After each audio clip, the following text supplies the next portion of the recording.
Irmãos, eu convido a todos a abrirmos as nossas Bíblias na carta aos Hebreus, a Epístola aos Hebreus, no capítulo de número 1.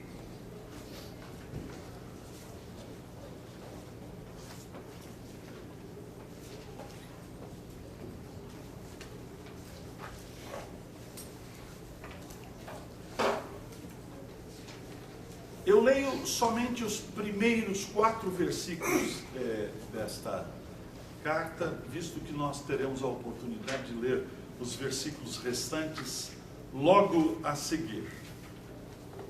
E diz assim: havendo Deus outrora falado muitas vezes e de muitas maneiras aos pais pelos profetas, nesses últimos dias nos falou pelo Filho, a quem constituiu o herdeiro de todas as coisas, pelo qual também fez o universo.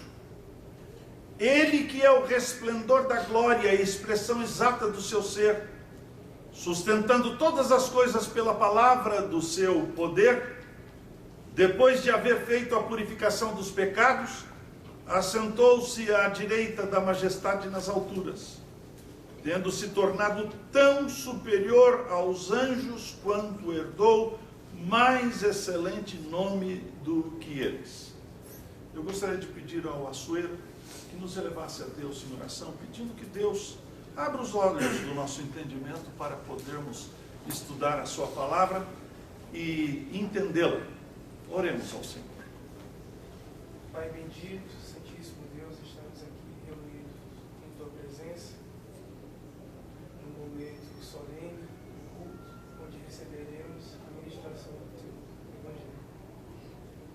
Abre os nossos corações, Senhor, ilumina as nossas mentes, usa o Teu servo para que Ele fale a Tua palavra e que ela cumpra em nós o grande efeito. Isso nós te pedimos, saber que Tu és Deus e Tu és poderoso para fazer infinitamente muito. Nós já te pedimos e agradecemos em Teu nome, em nome de Jesus. Amém. Irmãos queridos, nós, desde o primeiro momento em que estivemos juntos e começamos a falar, tivemos como objetivo estudar a carta aos Hebreus. E nós aqui, logo no primeiro capítulo, já observamos claramente que nós estamos tratando a respeito das grandezas, da excelência, da glória de Cristo. Praticamente toda a carta faz isto. Ela nos leva a entendermos mais e mais quem é o Senhor Jesus, ou melhor, a quem nós adoramos.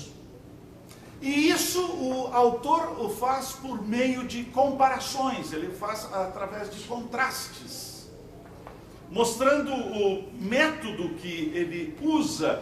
Ele começa seus contrastes a comparar a figura singular, a figura ímpar do Senhor Jesus Cristo, no primeiro capítulo, com a figura dos anjos. É claro que para nós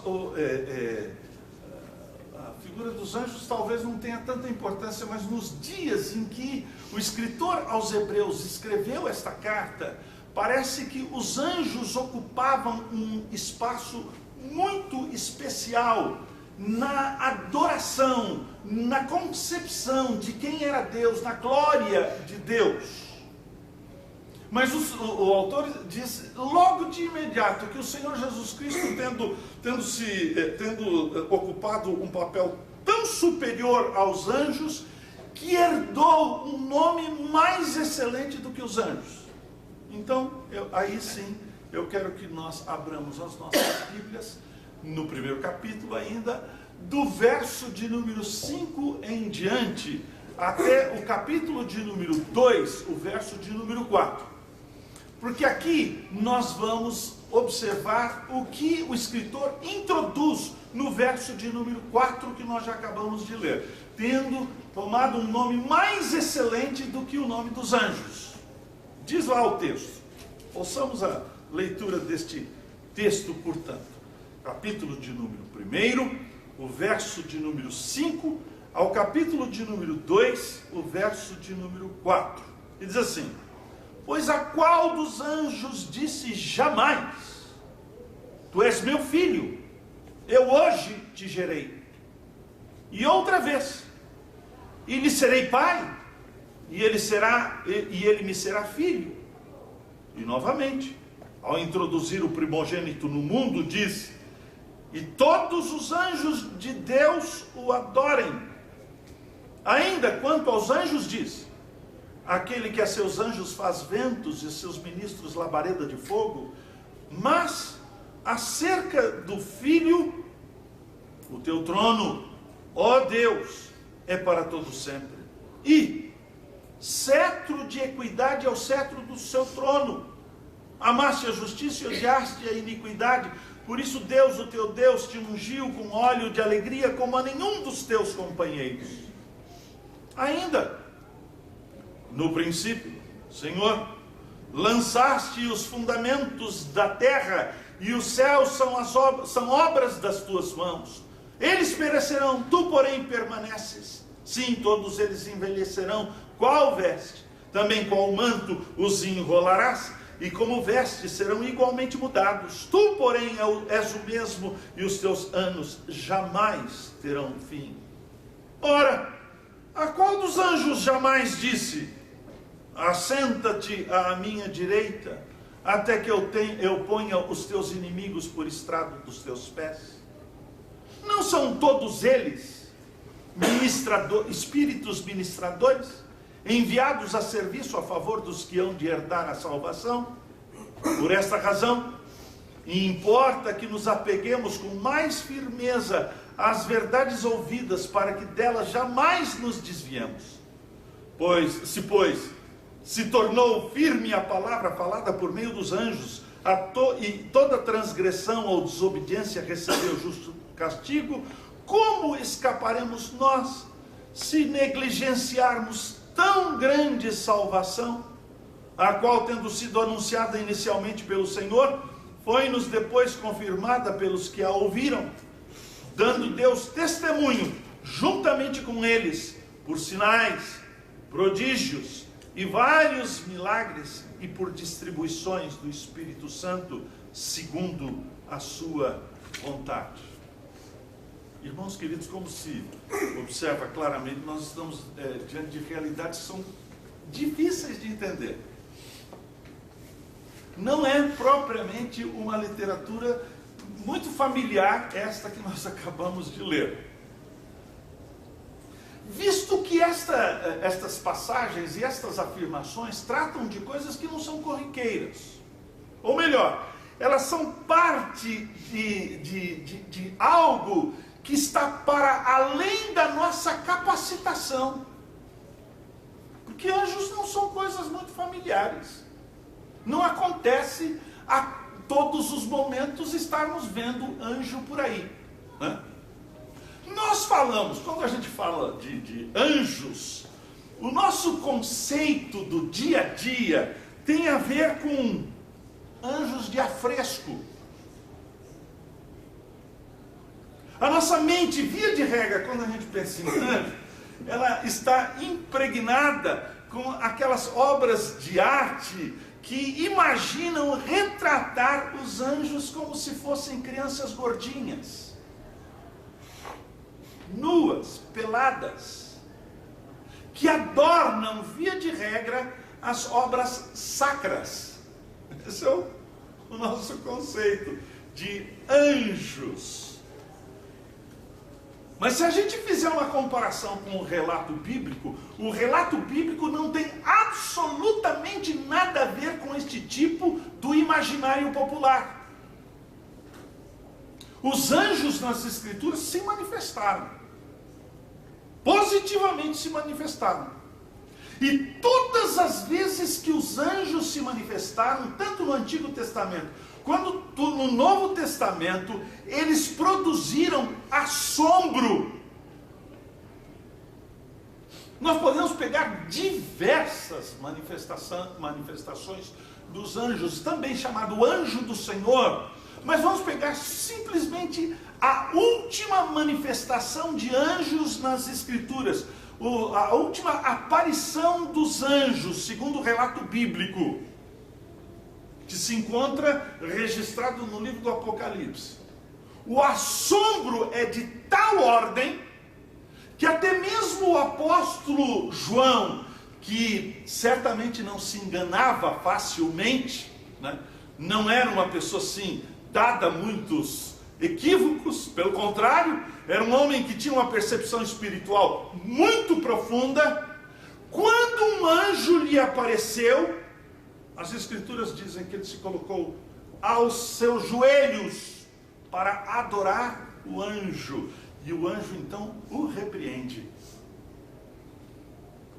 Está lá no livro do Apocalipse: vê, não faças isso, sou conservo teu e dos teus irmãos.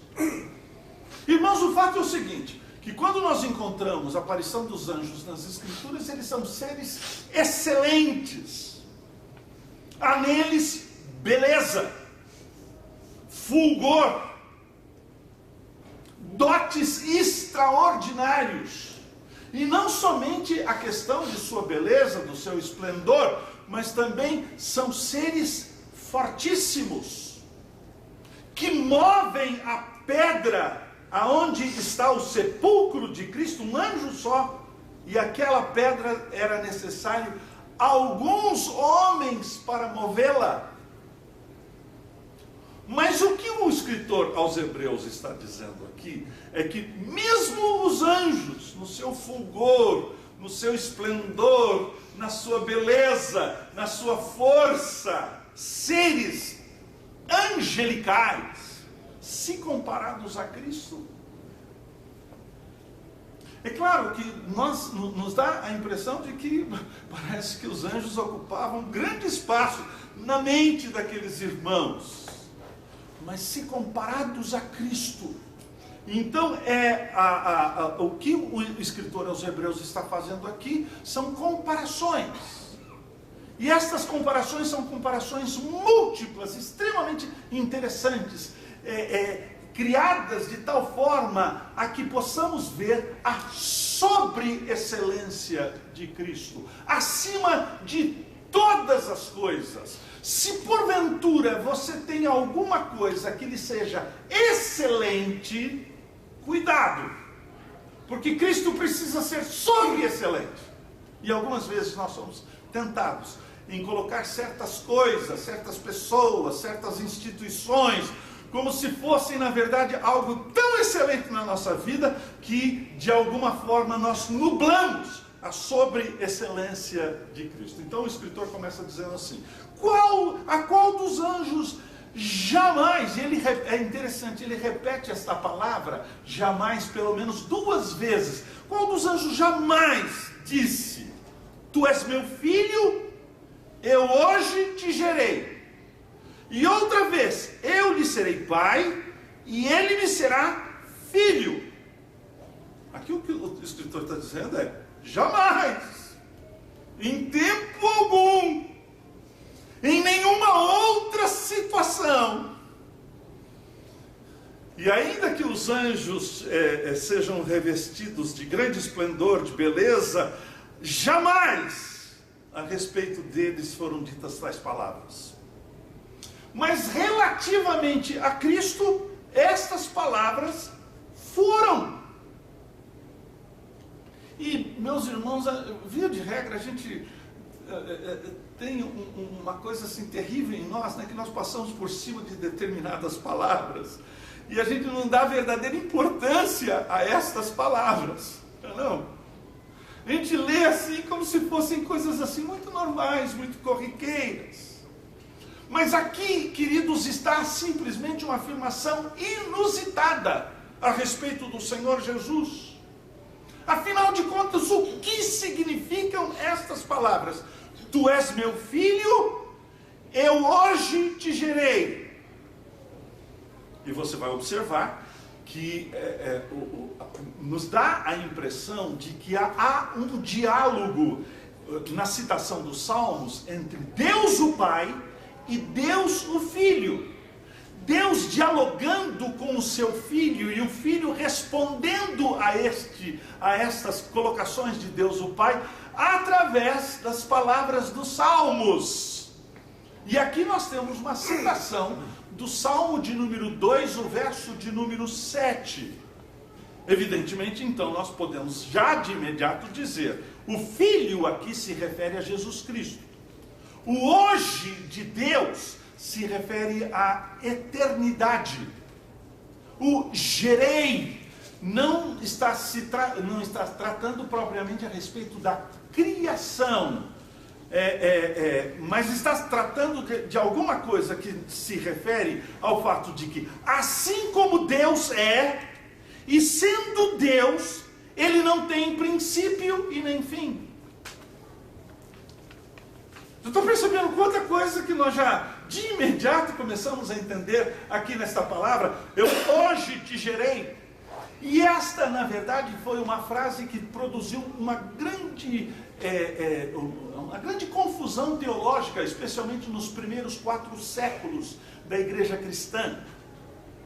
Tratou-se desta frase várias vezes, até que Atanásio, um dos pais da igreja, escreveu a seguinte verdade, que até hoje, como confissão, é recebida pela igreja, ou pela cristandade em geral.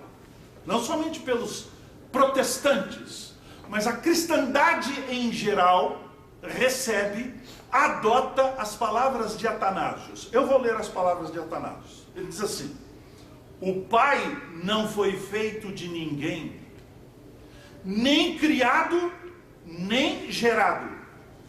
O Filho procede do Pai somente, nem feito, nem criado, mas gerado. O Espírito Santo procede do Pai e do Filho, não foi feito, nem criado, nem gerado, mas procedente. Portanto, há um só Pai, não 3 pais. Um Filho, não 3 filhos. Um Espírito Santo, não 3 Espíritos Santos. E nessa trindade, nenhum é o primeiro ou o último. Nenhum é maior ou menor. Mas todas as 3 pessoas coeternas são coiguais entre si. De modo que tudo o que foi dito acima, tanto a unidade em trindade, como a trindade em unidade, deve ser adorada. Entenderam? Se entenderam, é porque provavelmente não entenderam. Porque nós estamos diante de alguma coisa que não tem nenhuma analogia. Nada pode ser comparado à relação de um único Deus que subsiste eternamente em 3 pessoas. Não há nada análogo, não há nada a que se comparar em toda a criação. É por isso a nossa dificuldade de entendimento. Porque nós entendemos, via de regra, aquilo que pode ser comparado. O texto, para deixar-nos ainda mais perplexos, mais boquiabertos, diz o seguinte: e novamente, ao introduzir o primogênito no mundo, diz, e todos os anjos o adorem. Provavelmente nós nos lembramos disto na leitura de um texto dos Evangelhos. Quando o Senhor Jesus Cristo, que é o Deus eterno, e coigual a Deus o Pai, ao ser introduzido no mundo, portanto, o escritor aos Hebreus está tratando a respeito da encarnação do Verbo, este Verbo que existia com Deus desde o princípio.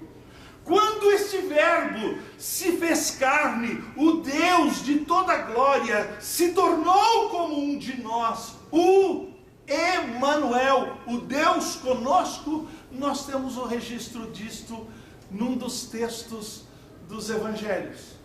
Aí então, nós vemos a aparição dos anjos e como os anjos se comportaram naquele momento.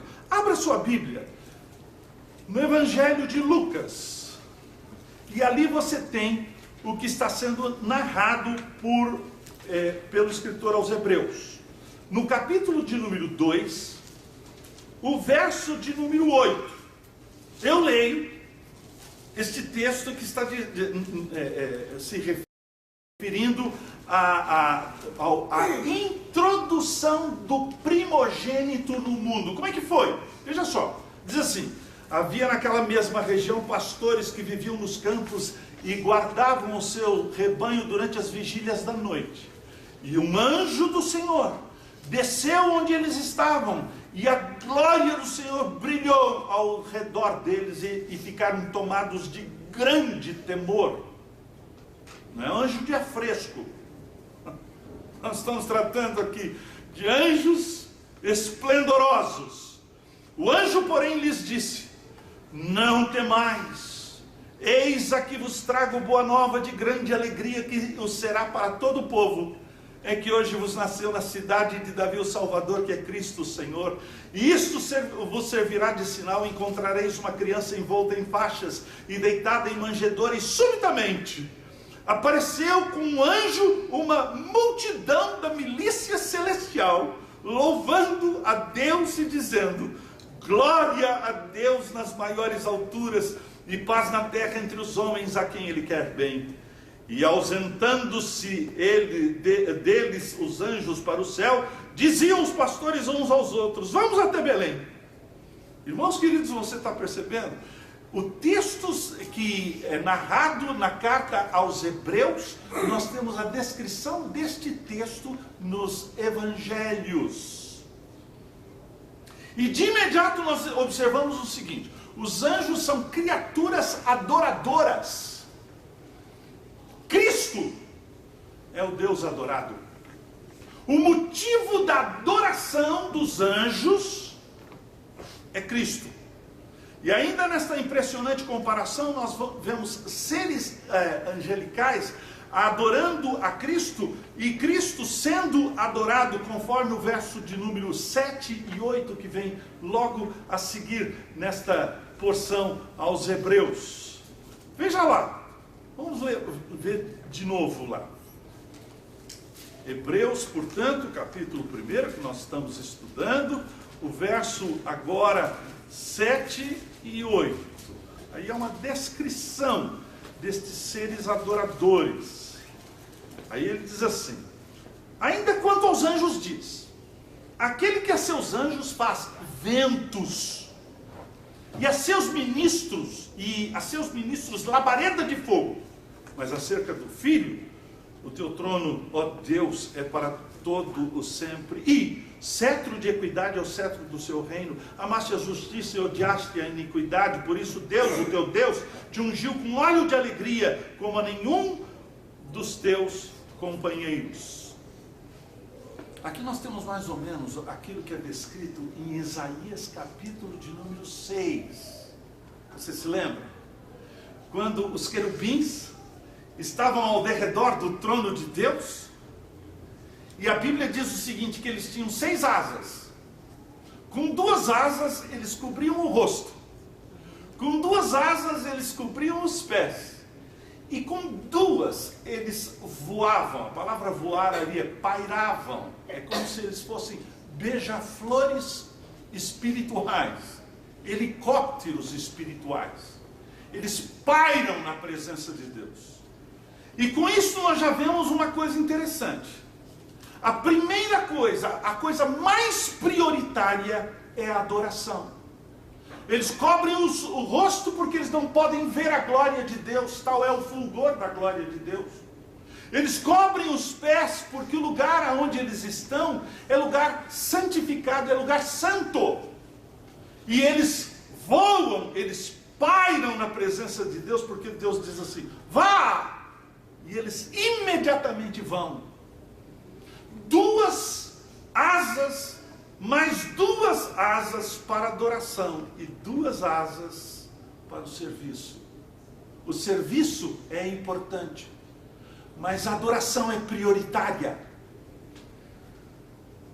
A adoração é, na verdade, a motivação para o serviço sagrado.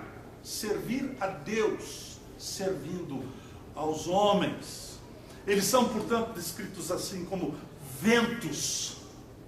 Deus simplesmente sopra, ou melhor, o seu hálito vibra. E o seu hálito vibra em palavras. Deus tem o poder criador através das palavras. O fiat de Deus. Lembra, Priscila? O fiat de Deus. Quando ele fala, o poder criador do nada se faz. E os anjos, então, imediatamente, nesta palavra soprada, nesses ventos, que é o hálito de Deus, Deus faz surgir tudo do nada. Os anjos são assim, ministradores, ventos que obedecem a ordem de Deus imediatamente. Primeiro cultuam. É por isso que a primeira coisa que eles fazem é dizer um para o outro: Santo, Santo, Santo. Eles estão boquiabertos, admirados diante do fulgor da glória de Deus. Antes de servir, eles adoram. Mas a Bíblia diz o seguinte: quanto a Cristo, olha só, o teu trono. Ele está falando a respeito de soberania, de governo absoluto. Ele está sentado sobre um alto e sublime trono. Ele governa tudo. O Deus que nós adoramos governa absolutamente todas as coisas.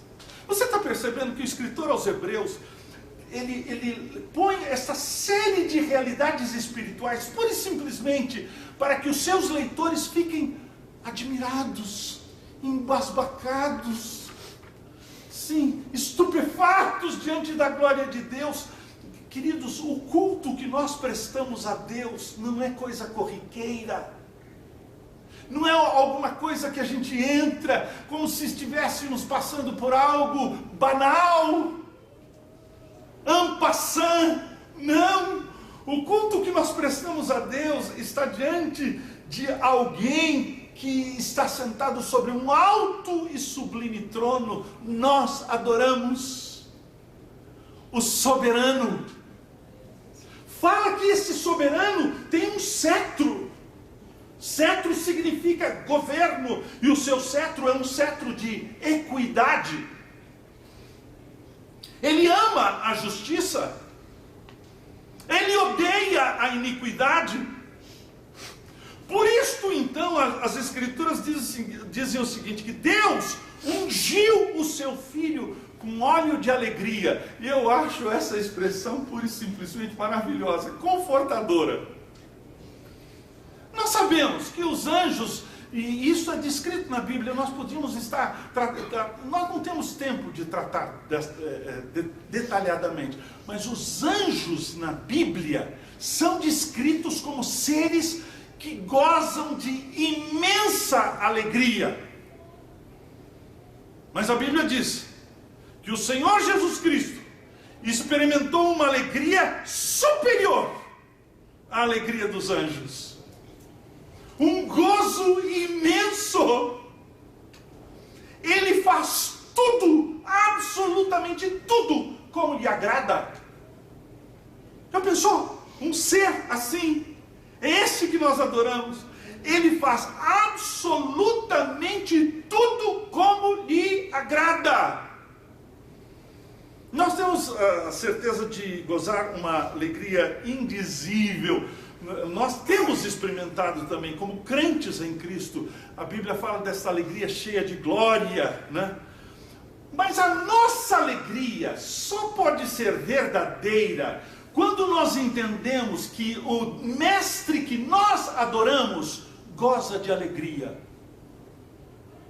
Deus não é um Deus taciturno, macambúzio, um Deus virado para dentro dele mesmo, sorumbático. Não! O Deus que nós adoramos é o Deus da alegria. E o seu Filho é a manifestação desta alegria. Ele foi coberto com óleo de alegria. E as Escrituras dizem que este Deus de toda a alegria esbanjou a sua glória de uma forma alegre. Portanto, tudo aquilo que ele fez nestas coisas, ele se regozijou. Porque as Escrituras lá no livro do Gênesis, ele foi criando, né? E viu Deus que era bom, alegrava o seu coração. Quando ele nos criou, os seres humanos, ele olhou para nós, e as Escrituras dizem, e viu Deus, que não era pura e simplesmente bom, era muito bom. Deus se alegra. E por ser Jesus a fonte de toda alegria, porque não há ninguém no universo inteiro que se regozija, que tenha tanta alegria, quanto a alegria de Cristo. Então nós podemos ter certeza de uma coisa, nós estamos destinados à alegria também. Esse é para onde nós iremos? Para o gozo? Nós iremos para o gozo, para a alegria. É claro, queridos, nós muitas vezes não compreendemos estas coisas porque nós estamos envoltos de muitas tristezas, não é verdade? Até a morte, né? Que é, na verdade, a coisa mais traumática para nós, os seres humanos. Mas Deus se regozija na morte dos seus santos. Deus se regozija na nossa morte, porque é como que chamando a nós mesmos para o gozo perpétuo. Mas há uma diferença imensurável, evidentemente, conforme diz o texto, né? Entre a alegria dos anjos e a nossa alegria. Preste bem atenção, os anjos se alegram. Mas a carta de Pedro diz que nós nos alegramos de tal forma que os anjos ficam perplexos com a nossa alegria. Preste bem atenção. Os anjos jamais tiveram a alegria imensurável na manifestação do amor de Deus, no fato de que Cristo tenha morrido por eles. Sabia disso? Quando os anjos tomaram para si a posição de se rebelarem contra Deus, ou de permanecerem fiéis a Deus, eles foram perpetuados ou em maldição ou em glorificação. Você sabe que nenhum anjo, depois deste ato, o que é um anjo maldito, são os demônios, podem se converter. Nem mesmo os anjos glorificados podem cair do seu estado. Este estado é um estado permanente. Mas nós, os seres humanos, não. Nós, os seres humanos, somos seres caídos. Nós caímos do nosso estado original. E as Escrituras nos dizem que o Senhor Jesus Cristo veio para nos resgatar do império das trevas e nos transportar para o reino do Filho do seu amor. E o apóstolo Pedro diz que os anjos olham para estas realidades espirituais, ou melhor, para o gozo que nós, os crentes, experimentamos neste transporte, e ficam perplexos. Foi por nós que Cristo morreu. Cristo não morreu pelos anjos. As Escrituras mostram claramente que o Senhor Jesus Cristo não se tornou um anjo e nem mesmo morreu em favor dos anjos. Jesus morreu por seres humanos que contra ele se rebelaram. Mas não morreu por anjos que contra ele se rebelaram. E Pedro, em sua primeira carta, afirma exatamente isto, que este gozo da alma do crente, que experimenta a salvação, faz com que os anjos se pasmem. Eles anelam em entender esta alegria produzida por Deus na alma do resgatado. Mas, queridos, para além da alegria dos anjos, para além da alegria dos salvos em Cristo, a alegria de Cristo.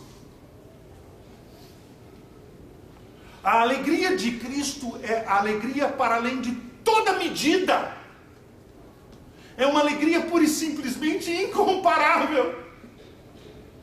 E é bom que se diga isso, porque nós adoramos um Deus que goza, um Deus que se alegra. E este é o grande motivo da nossa própria alegria, sabermos que Deus não tem destinado para nós senão a sua própria alegria.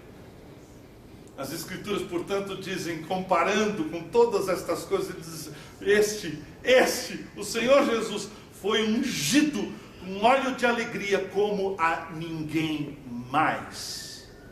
E a minha alegria está fundamentada neste fato: o Deus que eu adoro é o Deus de toda alegria. Não é bom saber disso? Eu acho isso maravilhoso. Eu pura e simplesmente, quando penso nessas coisas, eu fico assim, que coisa maravilhosa. Num determinado dia da minha vida, dos meus olhos serão enxugadas toda a minha lágrima. Eu estou destinado, sabe ao quê? Ao gozo. O meu destino é a alegria. E eu vou gozar de uma festa interminável, eterna, de alegria, diante daquele que foi ungido com óleo de alegria como a nenhum dos seus companheiros. Deus encontra em si mesmo a fonte perpétua de gozo. Deus esbanja alegria. Porque Ele poderia ter criado, pura e simplesmente, o sol para iluminar o dia, a lua para iluminar a noite e basta. Mas Deus esbanja alegria na sua criação. Os céus promovem a alegria de Deus, a glória de Deus. Ele pôs luzeiros no firmamento sem fim para dizer que a festa de Deus é alegria perpétua, plena, cabal. Por toda a terra nós encontramos a alegria de Deus. Mas há um outro ponto, meus irmãos, de contraste, que está no verso de número 13. Ele diz assim: ora, a qual dos anjos jamais disse: assenta-te à minha direita até que eu ponha os teus inimigos por estrado dos teus pés? Não são todos eles espíritos ministradores enviados a serviço a favor dos que hão de herdar a salvação? Aqui é um texto com paralelismo. É uma forma hebraica de se escrever as coisas. Os inimigos e aqueles que hão de herdar a salvação, trata-se da mesma pessoa, mesmo grupo de pessoas. Veja o ponto. Primeira coisa, está sendo dito que os anjos são servos ministradores. E que Jesus é o nosso conquistador. Ele conquista os inimigos. Ele não conquista os inimigos pelo poder da espada. Ele conquista os inimigos pelo poder da sua graça, do seu amor. Os anjos vieram para nos servir. E eu não entendo muito bem estas coisas, mas provavelmente os anjos estejam aqui, ministrando realidades espirituais que nós não estamos vendo, mas que estão sendo ministradas suavemente, gentilmente, na nossa mente e no nosso coração, suplantando a nossa rebeldia e fazendo-nos então inclinados para as coisas que, por causa do nosso pecado, são avessas a nós mesmos. Nós somos avessos às coisas de Deus. O pecado nos transtornou. E os anjos ministrando aqui entre nós, de tal forma que o Espírito de Deus, através da sua palavra aplicada ao nosso coração, vai nos inclinando. E aquilo que era avesso a nós, nós começamos então a querer. Aquilo que antes nós odiávamos, nós começamos a amar. Os inimigos, que somos nós, Ele está colocando debaixo do estrado de seus pés. Ele está nos dominando. Só que quando a gente pensa em domínio, em conquista, a gente pensa em matar o inimigo, não é? Acabar com o inimigo. Mas não é isso que está acontecendo. Ele está, na verdade, conquistando inimigos, pondo debaixo dos seus pés, ou melhor, debaixo do seu governo. E este governo é o governo da graça. Ele suplantou a nossa rebeldia. Ele, pela sua graça, suave, gentil, quase que imperceptível, Ele nos fez curvar. Ele nos chamou aqui para o ato mais glorioso da sua conquista, que é quando nós nos curvamos em adoração. Mas afinal de contas, por que tudo isso?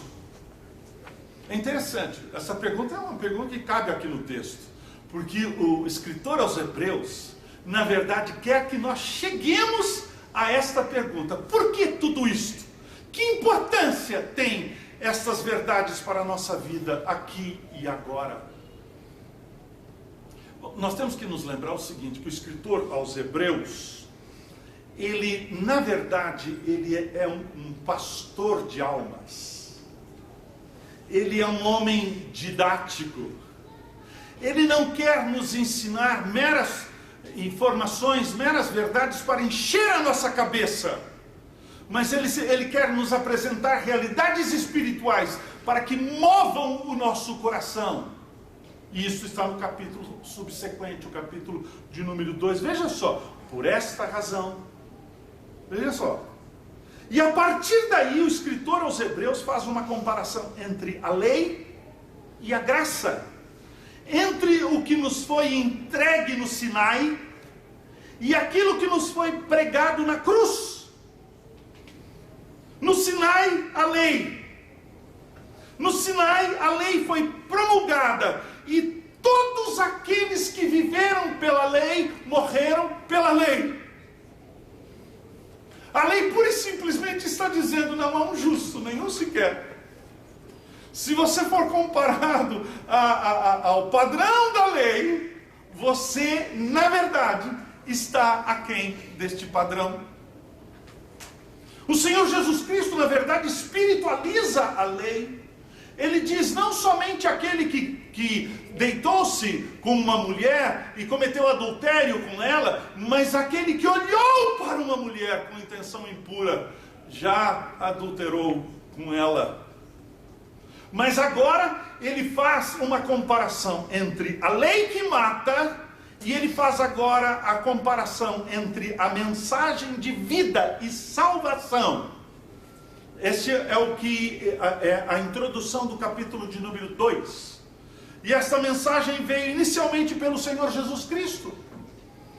Foi confirmada pelos apóstolos.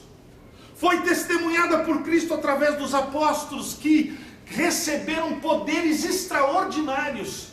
Eles realizaram sinais, prodígios, milagres. Milagres, sinais e prodígios não é alguma coisa corriqueira que acontece a todo momento. Esses sinais, milagres e prodígios aconteceram para autenticar a autoridade apostólica, visto que não existe mais apóstolos nos nossos dias. Não existe mais profetas nos nossos dias. Mas nós temos o ministério dos apóstolos, o ministério dos profetas, que é as Sagradas Escrituras. Isto é o que eles nos legaram, é o que o texto diz. E por fim, foi testemunhada pelo próprio Espírito, que foi dada aos crentes, ou foi dado aos crentes. O Espírito Santo repartido entre os crentes. Interessante. De tal forma que entre este grupo dissolvido, de unidades separadas, fizesse uma união. Nós somos um em Cristo. Não é interessante? Eu tenho viajado o mundo todo. Eu conheço grande parte do mundo. Chego em lugares onde eu não posso entender uma palavra sequer. Mas uma coisa eu tenho observado. Aonde eu vou e eu encontro um irmão em Cristo, eu encontrei alguém que está unido a mim em Cristo. Algumas vezes esta camaradagem cristã, esta unidade cristã, por causa da divisão do Espírito, cada um recebendo uma medida do Espírito Santo, eu encontro isso muitas vezes num abraço, num sorriso. Irmãos em Cristo, que comungam comigo da mesma fé, que me salvou. E eu fico pensando assim, que coisa! Culturas tão diferentes ouviram de uma forma tão diferente, mas nós somos tão unidos. A igreja do Senhor Jesus Cristo. Crentes que, segundo o que o texto está nos dizendo, receberam dotes do Espírito Santo, segundo a vontade de Deus. Irmãos, por fim, que mensagem é esta? É a mensagem da salvação pela fé em Jesus Cristo. O que o escritor aos Hebreus basicamente está dizendo é o seguinte: Jesus é o centro de nossa vida.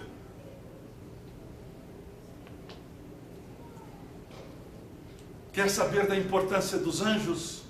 Eles têm importância, mas eles não são o centro da nossa vida. Quer saber da importância dos apóstolos? Eles são extremamente importantes, mas eles não são o centro da nossa vida.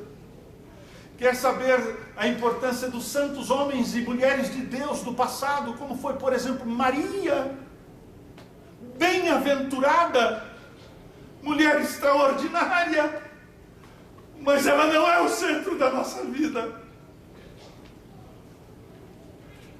Eu não posso efetivamente prestar culto aos anjos. Eu não posso prestar culto a São Pedro, a São Paulo, a São João, a São Lucas. Eu não posso prestar culto a Maria. Absolutamente nada, absolutamente nada. Há um ponto que é o ponto dos pontos, o alfa e o ômega, o princípio e o fim, a quem eu presto culto de louvor e de adoração, porque nele todos,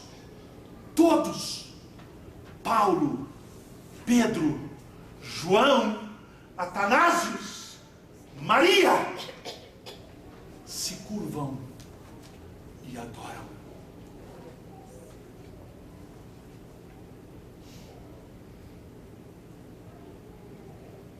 Queridos, nós corremos o risco muitas vezes de colocar outras coisas como se fosse o centro de nossa vida.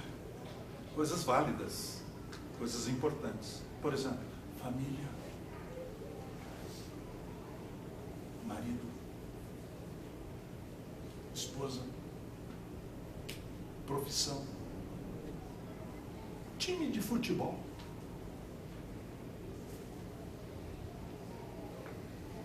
Então, na manhã deste domingo, o que nós estamos, pela graça de Deus, analisando é a nós mesmos. O que importa, tudo o que importa na vida é Deus e o seu Filho Jesus Cristo. E se Ele for o centro da nossa vida, da nossa adoração, todas as outras coisas se encaixam no seu devido lugar. Que Deus, na sua infinita misericórdia, nos faça ver, porque o escritor aos Hebreus está preocupado em colocar o centro e depois todas as outras coisas.